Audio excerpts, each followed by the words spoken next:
کراچی میں Rotary club Pakistan کی جانب سے کانفرنس کا انعقاد کیا گیا۔ بڑی تعداد میں لوگوں نے شرکت کی۔ کانفرنس میں ملکی معیشت اور ویمن امپاورمنٹ سمیت مختلف ایشوز پر بات چیت کی گئی۔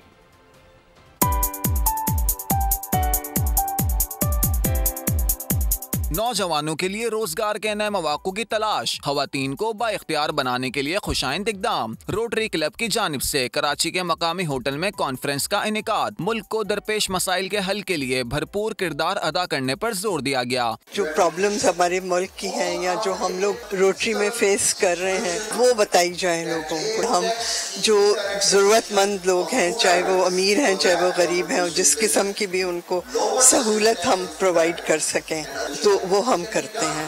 سائمہ حنیف خان نے بتایا کہ روٹری کلب صحت اور تعلیم کے شعبے میں آگاہی فراہم کر رہا ہے۔ اس کانفرنس کا پرپز یہ ہے کہ مختلف لوگوں کو اویئرنیس دی جائے ڈفرینٹ ٹاپکس کے اوپر، کلائمیٹ چینج کے اوپر اور اکانومی کو لے کے۔ جس طرح آپ سب جانتے ہیں کہ پاکستان کی اکانومی کی آج کل کیا پوزیشن چل رہی ہے، اس کو لے کے ڈفرینٹ ینگسٹر جو ہیں ان کو بزنس کمیونٹی کو کنیکٹ کیا جا رہا ہے روٹری کے بہاف کے اوپر۔